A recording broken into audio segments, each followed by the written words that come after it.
Thank you so much, and I think I speak for all of us when we say we're so grateful for our opportunity to be here for a handful of days. It's been such a warm, loving welcome. It's been such an amazing place to make art, and we are particularly grateful because tomorrow we load into another workshop where we start to put design on top of this opera drama, and everything that we will learn here tonight as we listen through your ears and eyes will be so helpful to us as we get ready for the next stage for this piece. I'd like to introduce our team to you. I first would love to start with the librettist, Winter Miller.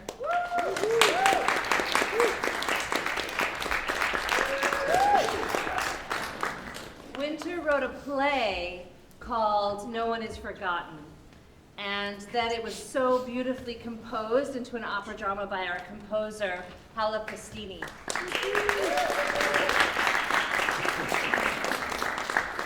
And then I'd like to introduce our music director, Mila Henry. I'm sorry, I always want to put a Spanish accent on it. I'm so sorry. The show will go on. Thank you, Mila. And then I would like to introduce you to our stage manager, Rose. Tablizo. I got it right. Thank you. Rose, thank you. I'm so sorry. I don't want to mess it up. And then I'd like to introduce you to our performers, Jeff Zeigler, who is going to be performing on the cello. Eve Gigliotti, who's also our creative producer and the instigator of this entire piece, so we're so grateful. Ellen McLaughlin. Amelia Workman. And Brandie Inez Sutton.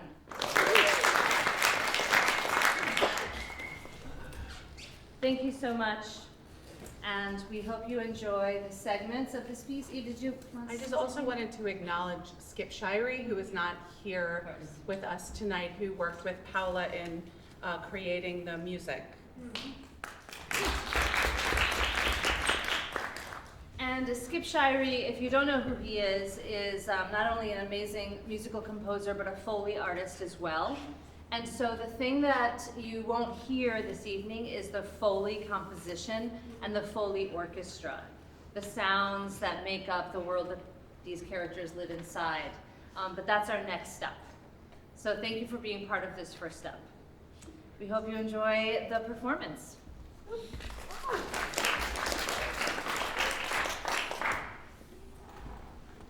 No One Is Forgotten, an opera drama. Lolly, an aid worker, and Bang, a journalist, are locked in a cell somewhere in the world. They have no idea where they are or how long they've been there. It's probably been 3 years, but they really don't know. They don't know if they're ever getting out or if anyone is still looking. They are kept in a small, bare room without windows or light. The floor is worn down linoleum. The walls are thick and dirty. The only exit is a banged-up steel door locked from the outside. At the base of the door is a transom that slides open to allow a bowl of food to be shoved in or removed. The cell is entirely empty except for a large plastic bucket for waste. There truly is nothing here at all. The women are barefoot and unclean, dressed in worn, flimsy cotton shifts.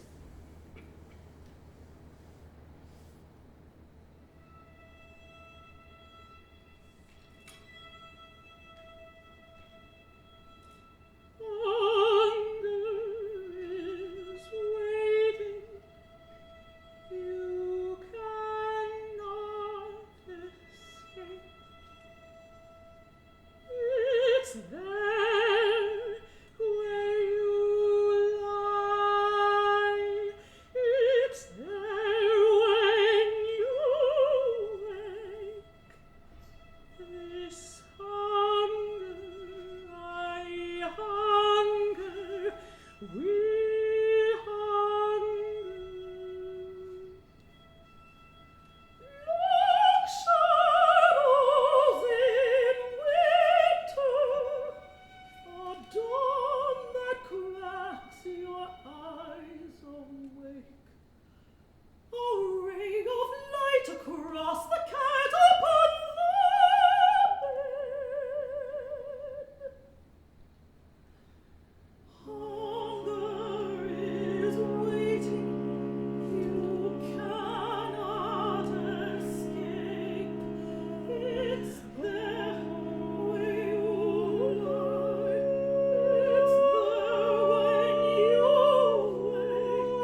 but you never ask. Sure.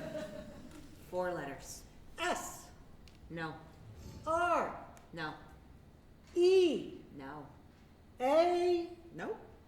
S-R-E-A, K, No.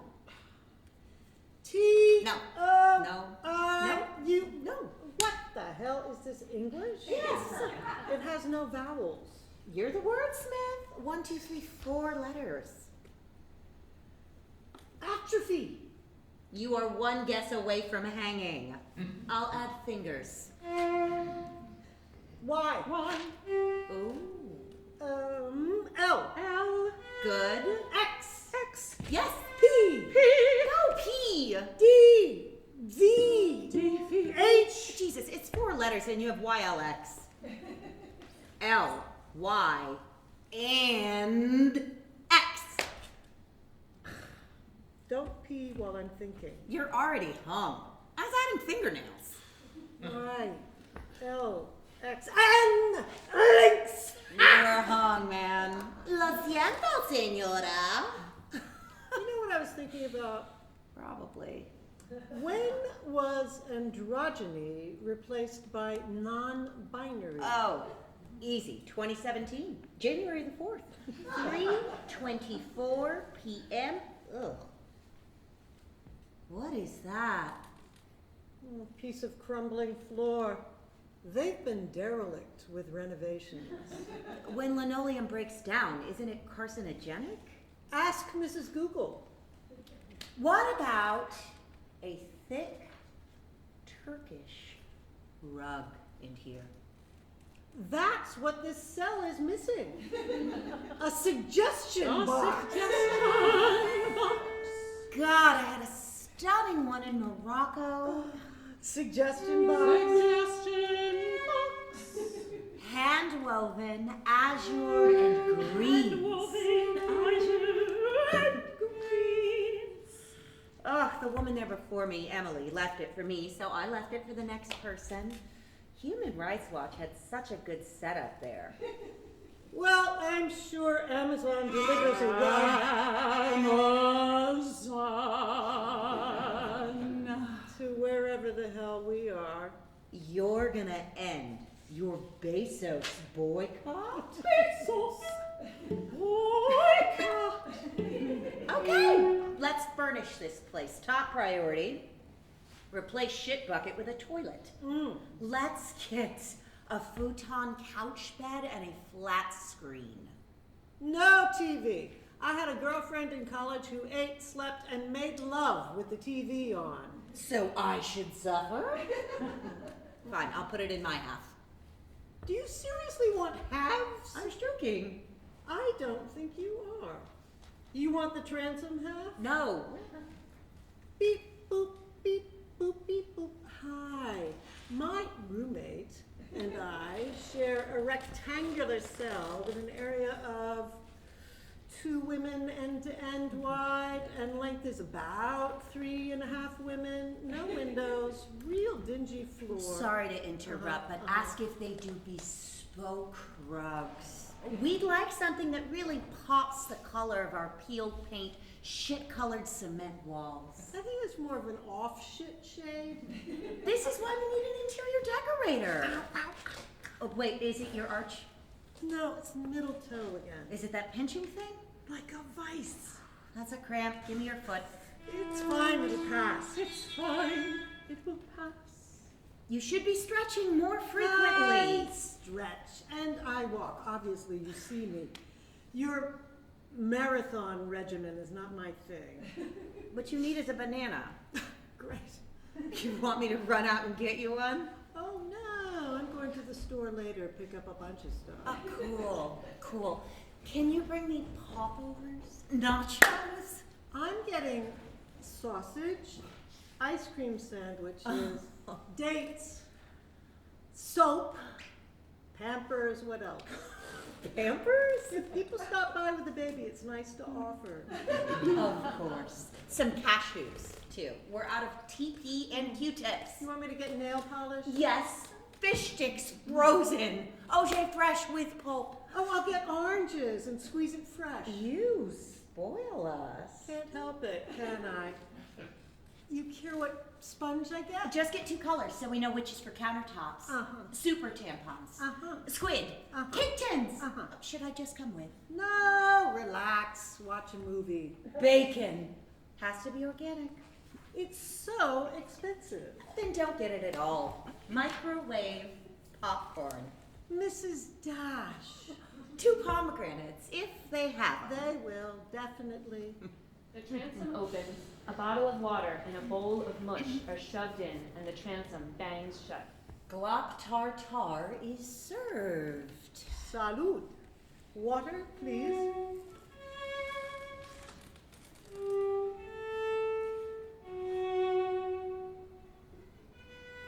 What's the slowest sip you can take?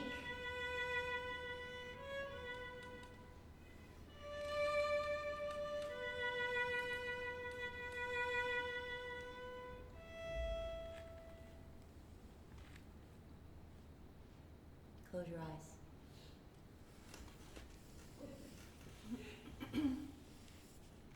Oh, I get a tender caress from you.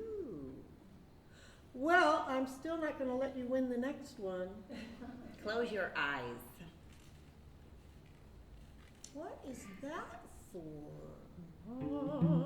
What's that for? It's a precursor. It's a precursor to what? To what? Hey! You can't just slap me with my eyes closed. That's not fair. Are you up by 3? Yeah, but I'm sure you'll catch me. Close your eyes. Are we playing another, or am I closing my eyes so you can affectionately slap my face again? Just play. Mine are closed, so whenever you're ready to lose. Well, how do you know my eyes aren't already closed? Because you can't argue with your eyes closed. That's not true. I am debating this very point with my eyes closed. I spy with my little eye. I spy with my little eye. Something red. Something red. Red. Red. Huh. Aorta? No. No. Capillaries? Capillaries. Capillaries. Capillaries. No. Capillaries. No. Hint. Sawtoothed. Red. Sawtoothed. Oh. Gum by a molar. Sorry. Okay. Not aorta, not capillaries, not gum by a molar. Infected molar is what I mean. Still no. Still no. But I won't count that as a guess. It wasn't. I was clarifying. I get another hint. Jowly. Jowly? Jowly.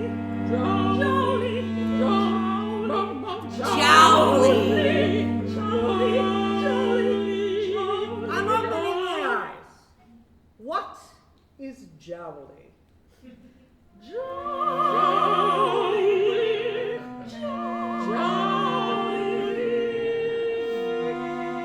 Okay, it just looks like your cheek is full of marbles. Is it envy? Close. Oh, close.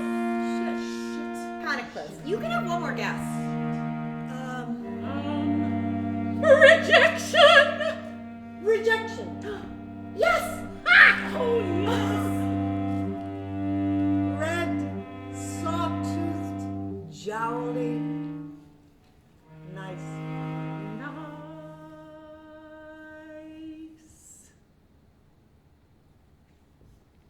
Can I put my head here? Mm-hmm. Is that comfortable?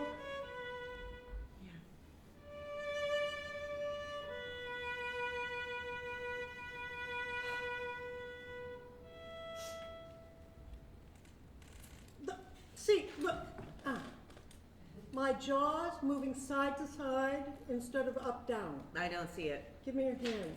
Not right now. Please, just feel that. I don't feel anything going sideways, but your face skin feels nice. It's all these spa treatments. Just say thanks. Thanks. You really thought I was aloof? You thought I was aloof. When we met, you said I was very nice on the flight because I gave you my neck pillow. That actually bothered you? I was surprised. I guess I'm not aloof.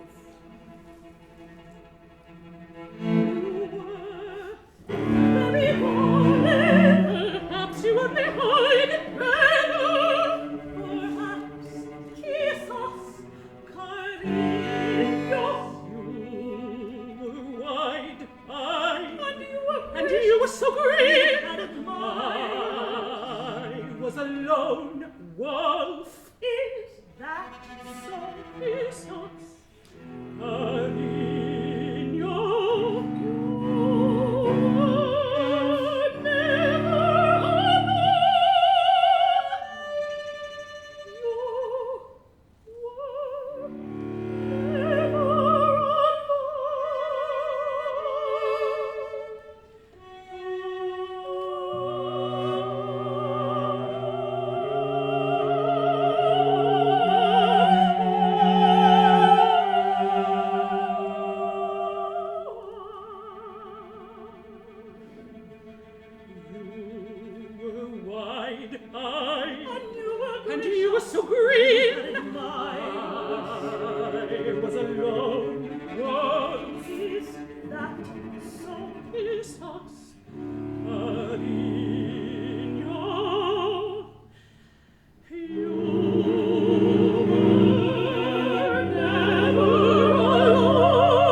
Have you ever considered global time zones?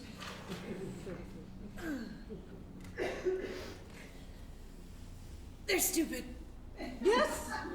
How are we all in agreement on something so completely illogical? Everything is stupid. Oh, so if I said, have you considered pancake sightings of religious figures? Stupid. Or gaucho pants? Stupid. Curling iron? You're stupid, I'm stupid. Okay. What I was referring to is all countries globally agree on basically nothing. We don't agree on international justice, crime, punishment, but we all collectively agree to use time zones. How did that come about? How is a country exactly 6 hours ahead of one place else and exactly 5 hours ahead of another place? And why isn't it more precise? Like, what if Kinshasa is 4 hours and 6 minutes ahead of Mumbai? It's arbitrary. Temperature is science, a measurable degree that isn't fixed, but time is weird. Makes me feel like I'm living in some made-up land. 16, 17, 18, 19, 20. Lift your head up when you cough. It's bad to cough upside down. Don't touch me. If you want to talk 23, any part of me, 24, you must ask my 25. permission. Listen, If you want to talk 27, any part of me, 28. you must ask mine. 29, Why? You must ask mine. 30, Why? You must ask mine. 31. Why? Permission. May. 32, Permission. I. 33, Permission. Touch your. 34. Permission. Soul. No. Permission. 35. Permission. 36. Permission. Touch your. 37, Hey! 38. I said, hey! What? Can I touch your drive. 39. Can I touch your ego? 40. Can I touch your sympathy? 41. Sympathy, sympathy, sympathy. If you ever want to touch any part of 42.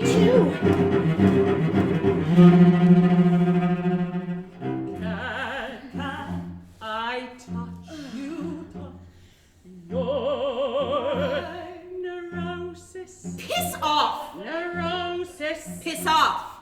Can I touch you, touch your monotony? Stop! Monotony. Stop!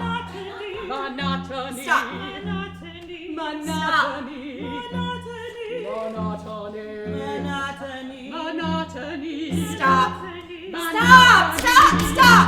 Stop! Stop! Stop! Stop! Stop! Stop! Stop! Stop! Ah! Hey! Shut up! Ow! Shut up!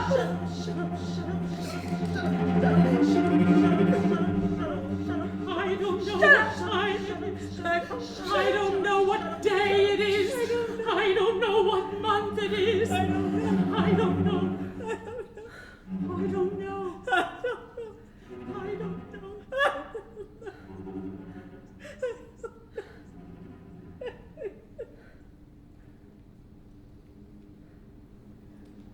We now skip ahead, nearly to the end.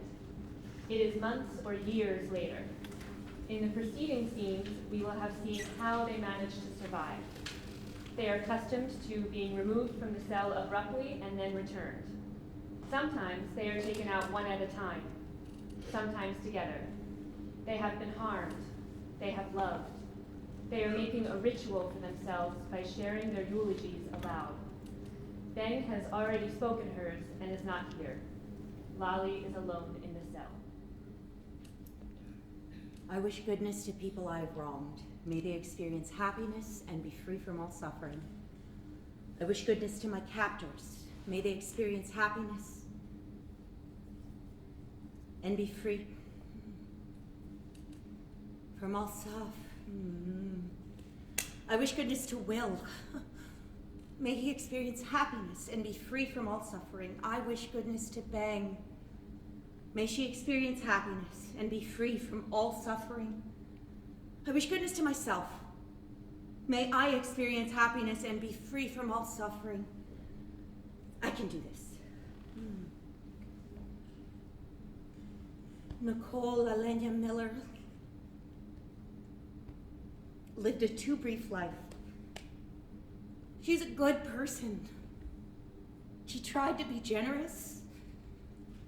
She was a really loyal friend. She wanted to save lives. Leave the world better than how she found it, always. She liked to be far from home. She was a wanderer, a nomad. She's survived by a really loving family. Her father, mother, 2 brothers and older sister, 3 aunts, 4 uncles, 12 cousins, 5 nieces, and 2 nephews, maybe more. She leaves behind a husband, Will.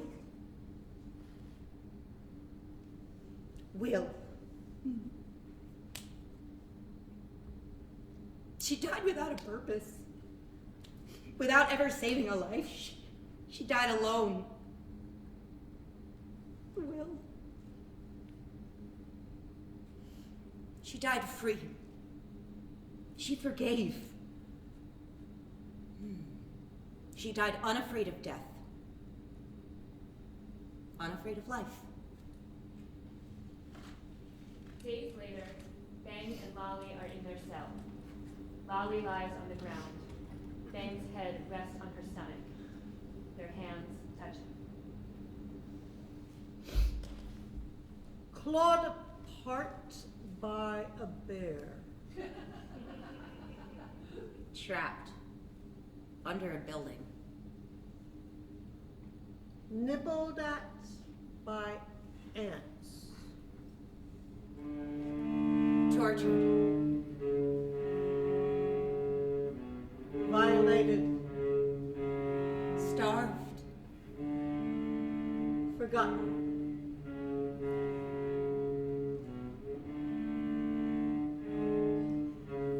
Tortured, violated, starved, forgotten.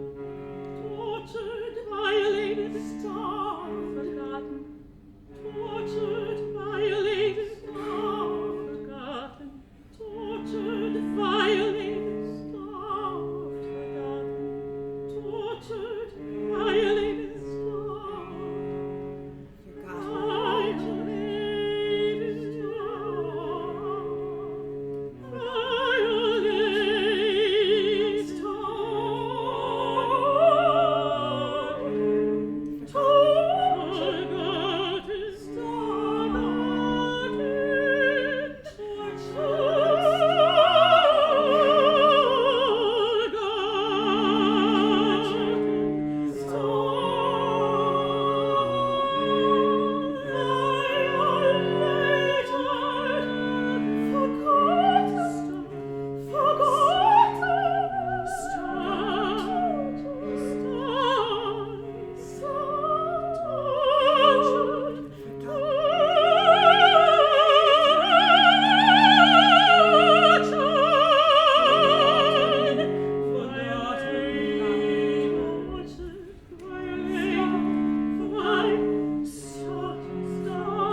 together, Prayed for. together.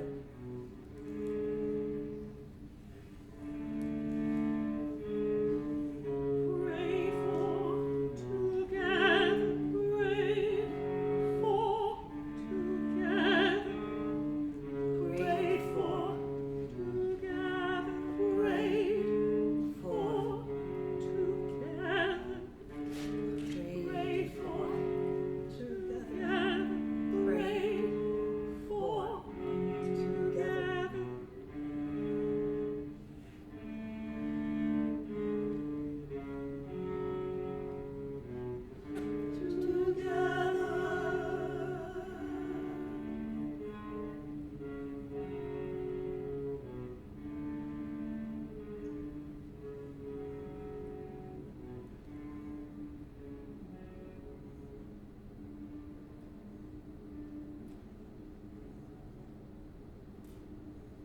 Yes.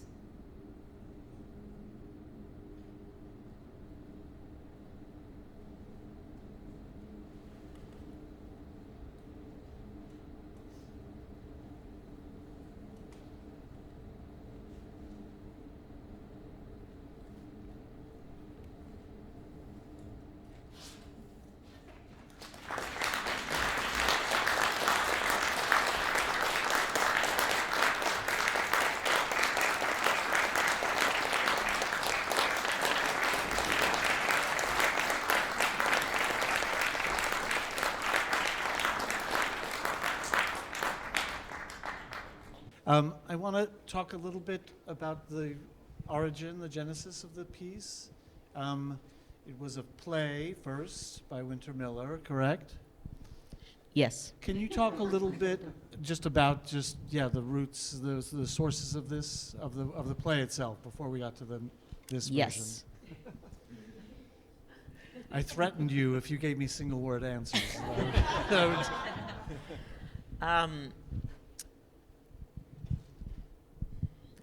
mics. I'll bear with it. It started because, well, it actually just started with the game of Hangman. And the play wrote itself. I was just along for the ride. And the play wrote itself, and then I had to figure out who the people were. And that took a while. But when I realized who they were, in my mind, it was related to journalists. And I had worked as a news clerk at the New York Times, and when the journalist Daniel Pearl was killed on tape, everything changed, because it was just a symbol of, it's no longer about, you can't just say I'm an aid worker or I'm a journalist. It wasn't supposed to happen to Americans. That's what we thought. And so I just felt like, being at the Times, there were all these journalists around me, and I worried for them. I just thought, this is really scary. And obviously we've seen many more things happen since then. And yeah, so I just wanted to write about these two people who were stuck together, and how would they pass the time? That was the question I was asking myself, is if I were in this circumstance, how would I pass the time? Thank you. And I think, Eve, you're the next part of this story here. You saw the play. Where was the play performed? Where did you see it? At Rattlestick. Rattlestick? I also don't like microphones. I don't need microphones. I don't either. At Rattlestick Theater, there was I had long been a fan and admirer of Winters because we went to high school together, and I always thought she was like the coolest, and she still is the coolest. And I'd just like to interject that I used to follow Eve around because she had the most beautiful voice I'd ever heard, and I was like, I might hear it if I just were nearby. Oh, I didn't know that. It's like, Stay on point here. sorry, Cornelius. good. Yeah, see, this is the problem. I'm much better at singing than I am at talking. But Rattlestick, summer of 19, I knew that Winter was doing this project, and I just went. And I sat there and had this transformative experience with these two women in this cell. And selfishly, when they got to the eulogies, I was like, I want to sing that. And so it all came through my own ego and selfishness is trying to get this thing done. No, just kidding. But I put it on the shelf. I as an opera singer, I live in a very traditional space, very classical traditional space, and I sing a lot of classical traditional repertoire and canon. And I really want to find those pieces that speak to our modern vernacular. That what I love about this experiment was that we took opera and theater and kind of mashed it together, and how could we get opera less stuck a little bit for me. And when I saw this piece, I was like, I want this to be an opera. And then I put it on my shelf of ideas. And then the pandemic hit like 6 months later. And all of a sudden, we were all scrambling to find each other and to reach each other and to make work and to be together in a way that we weren't physically able to be together. And I was in Albuquerque at my in-laws' house taking shelter, and I called Winter, and I was like, can we do this thing? And I called Paola. Paola and I have collaborated on multiple projects, and again, like, huge fan of Paola's work, and I put us together, and it started growing from there. Great. Paola, can you talk a little bit about that, the genesis of that? Absolutely. This was born obviously in the pandemic, and so a lot of it was creating with people that we trusted. And I think that, obviously Jeff, I brought in immediately. Obviously my husband, I get to be married to an incredible cellist. And Sxip Shirey, who I just want to say I created the music with, I knew had the capacity to bring the sound world to another place. And so that's really how we began. We began slowly aggregating souls that could help us tell this brilliant story by Winter.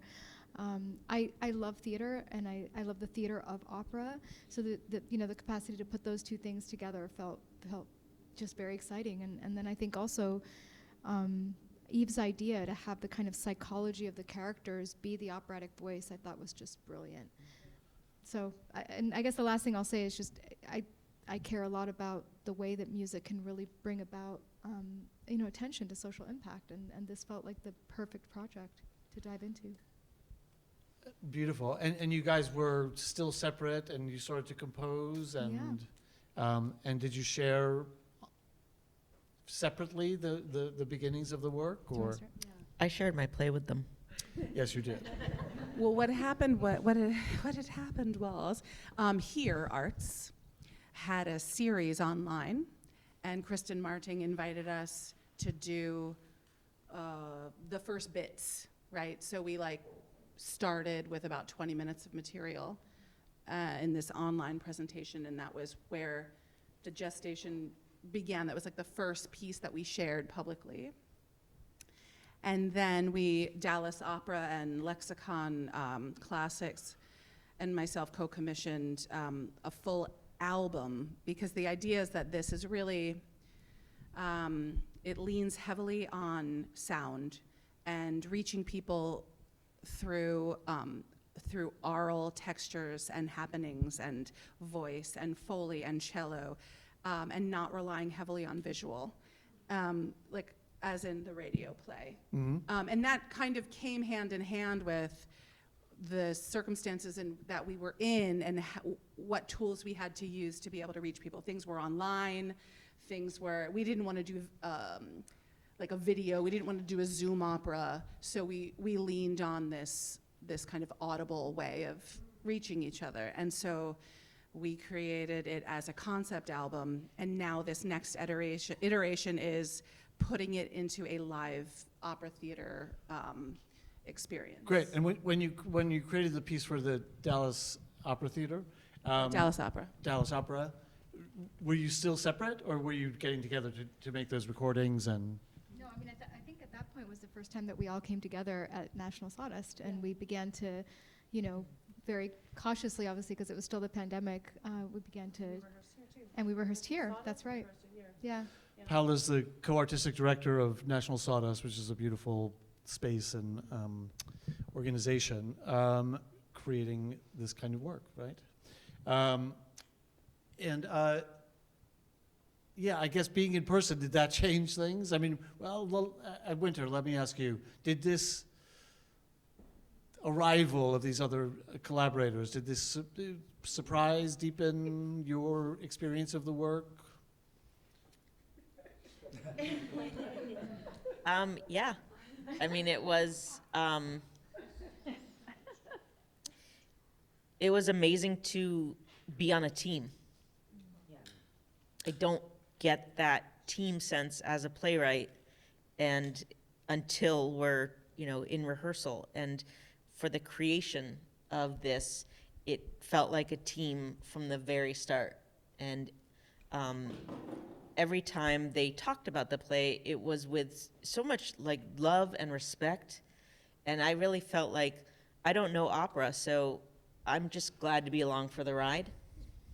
And I had a lot of love and respect in opera, so this this is pretty unique, actually. I mean, opera's not known to be a very collaborative.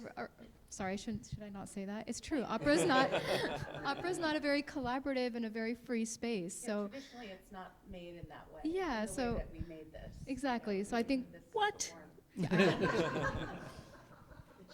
it should be, exactly. And I think the fact that we have a singer, I mean, this is very rare to have a singer as a co-producer. Someone who's really pushing something out into the world. I mean, Eve's on the Met stage all the time, and in her spare time, she's producing new work, commissioning new work, and commissioning the kind of work she wants to see. And I think that's actually spectacular and incredible. Good job. I guess this is a question for, anyone here, just about the things that music and singing can do that language sometimes struggles with or can't, or How did that, I don't know, feel, manifest? I mean, there's nothing more than music. Like it reaches in. Like, yes, words are important, but sound, like it'll reach your heart instantly. You don't have to know what is happening. You just hear that sound and like, you know, for me, the cello is like, it's the heart, it's love. But with them singing, like, I can join them immediately. And with a play, you gotta earn that. You gotta work up to that. And so I just think that, like, the pure beauty of like a round sound is extraordinary. And so, you know, I like the play that I made, but I really like this iteration. I really like getting to see what they're doing, and it's like, for me, it's life sustaining. The actors, what is it like to have those voices there?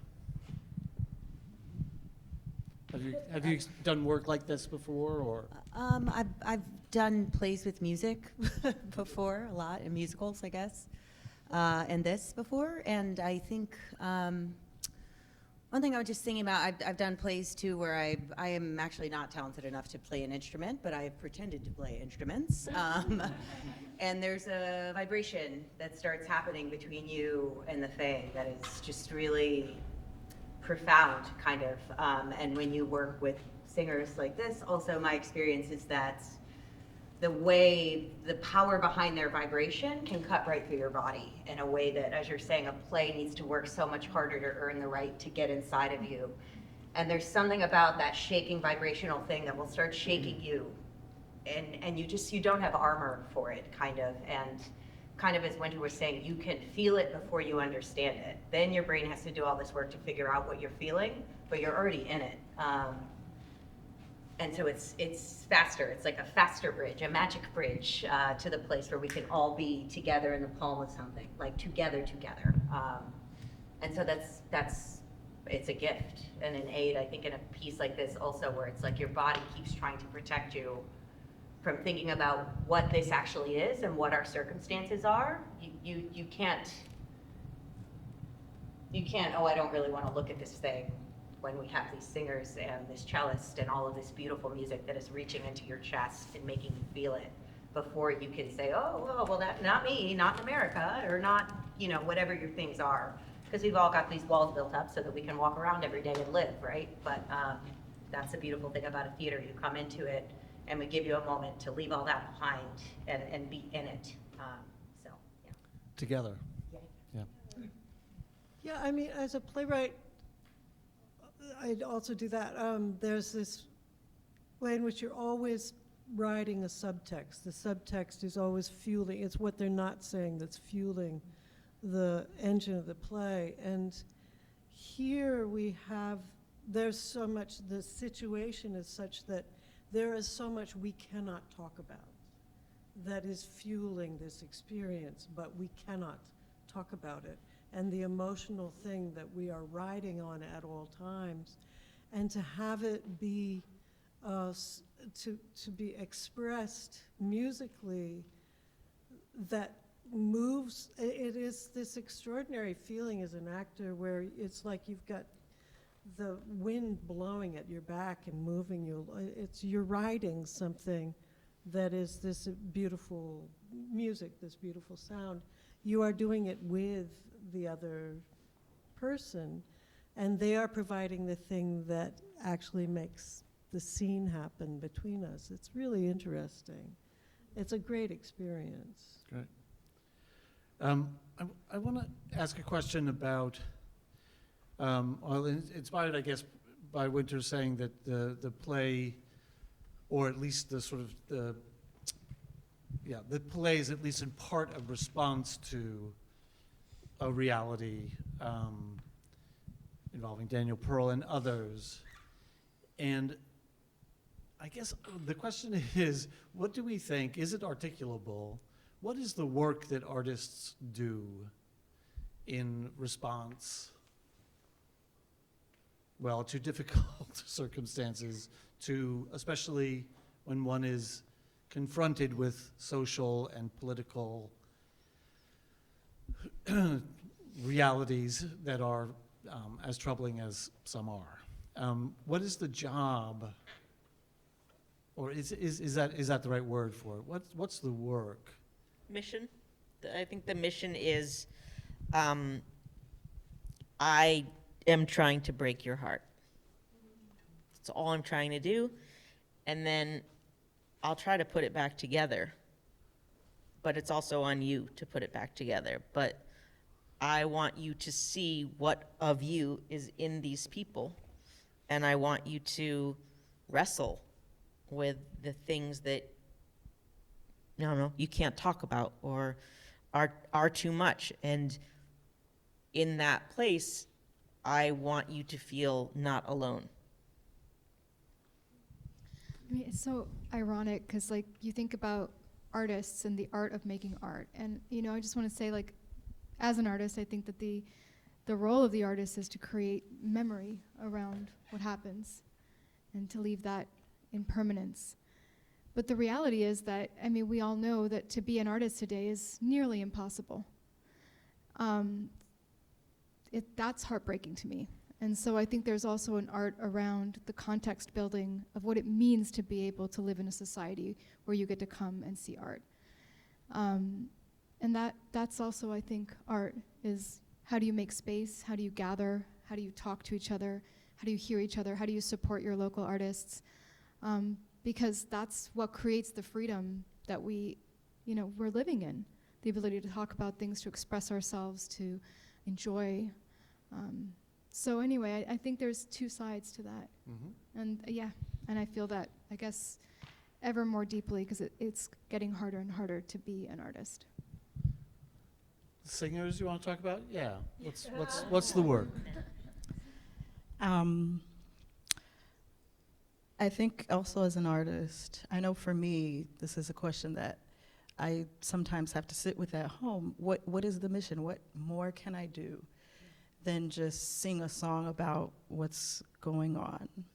And I think about artists before me that I looked up to, like Paul Robeson and Nina Simone, that took the front lines and did more than just make art and sing and entertain. They volunteered, they spoke, they did, whatever else. So it wasn't just stopping at making art. And when you think about who they were such influencers of their time, and people almost gravitated to any word they said, any note they played or sang. It's like, I want to do that because they're singing that, and it touched me in a way.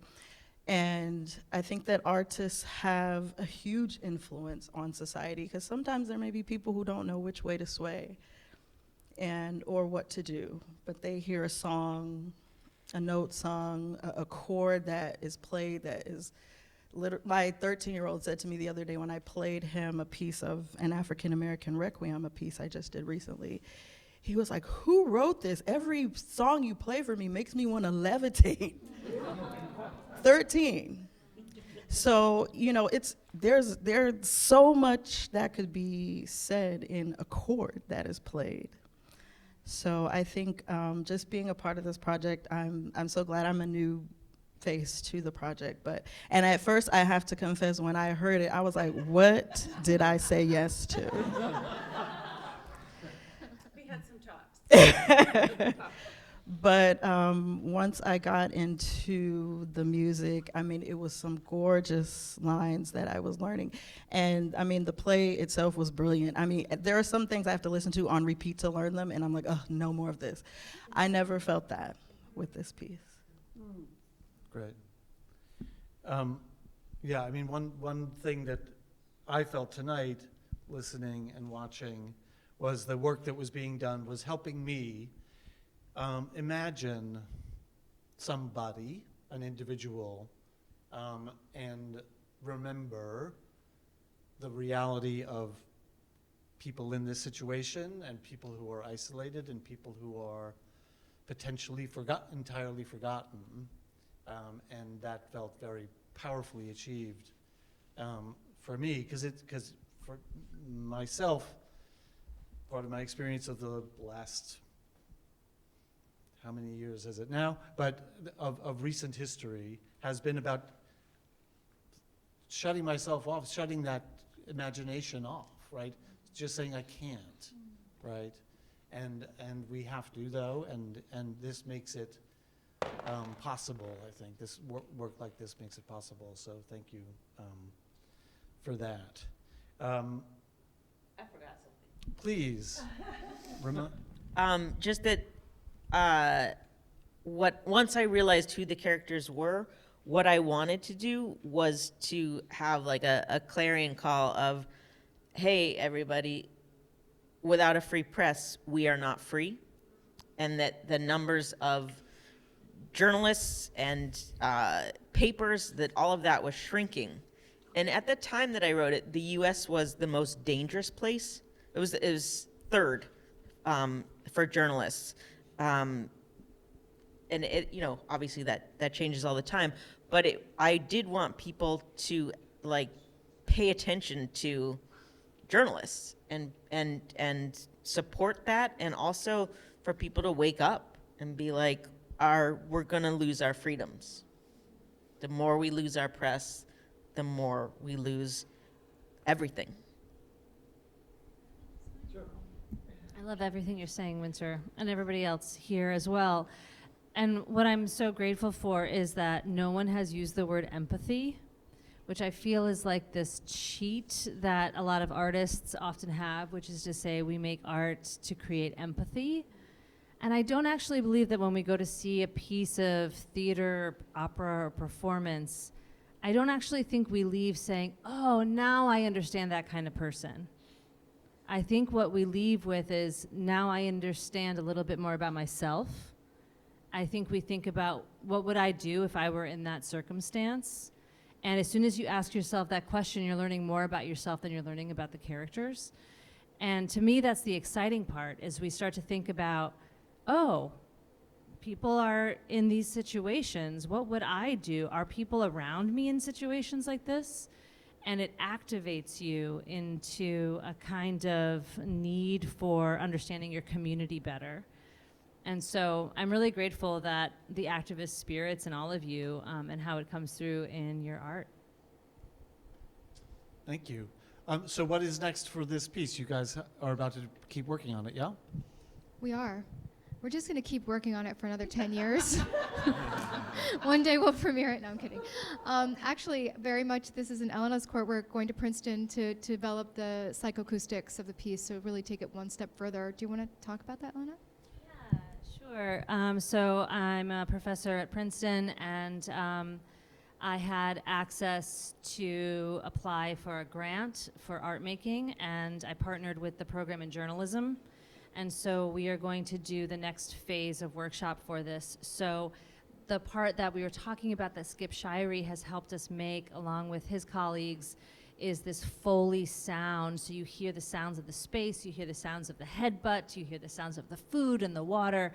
But the hope is that when we dim the lights, the audience is invited to hear and not necessarily see. So we're taking away sight to put the audience into the cell.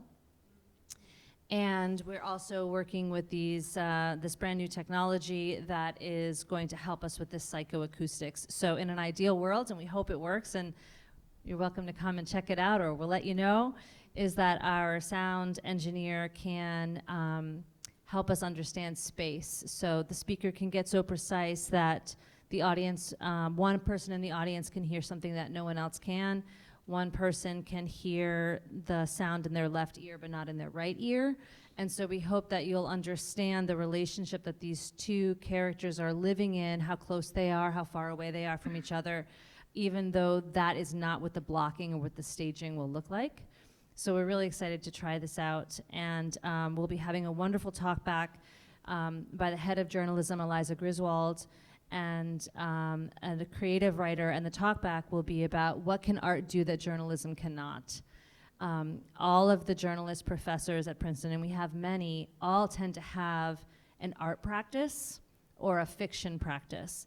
And we find that really interesting, so we're trying to investigate, why do journalists need to believe in something beyond reality? What's the name of that grant? It's called the Magic Grant. And actually, this is what I found out.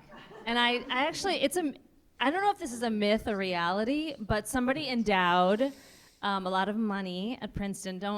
If you're recording this, maybe turn it off. But somebody endowed a lot of money to support magicians, magic people, like people who, pull bunnies out of hats and things. And eventually, I think Princeton realized that magic can happen in many places. And so it really is a grant that supports innovation, and specifically innovation in the humanities. I love it. We're going to have a rabbit too, right? Absolutely. Great. And when can we come see? Can we come here? 100%. You can come here and see.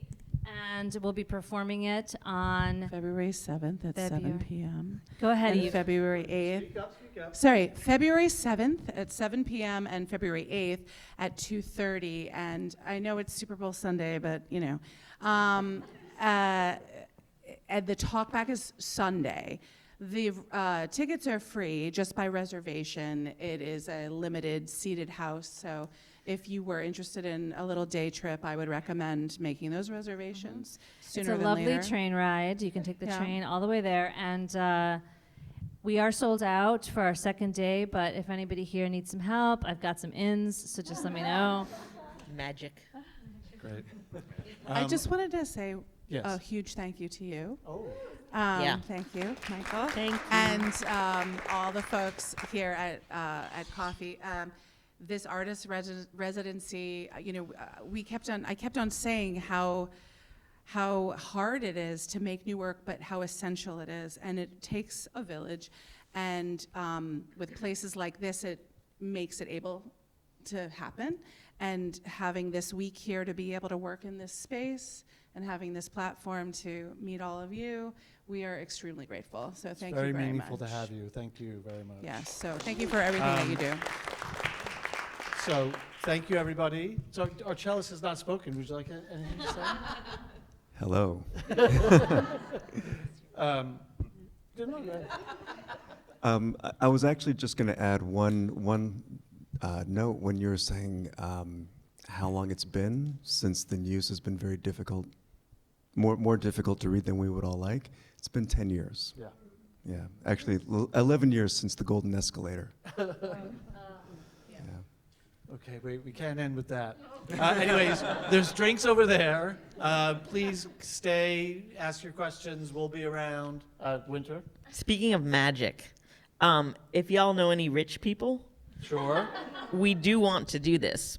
And people have put so much work into, and particularly Eve, into getting us here. And we need to get the rest of the way. And, so if you see any rich people, mug them Great. nicely. That's where we'll end it. Thank you very much. Thanks, guys.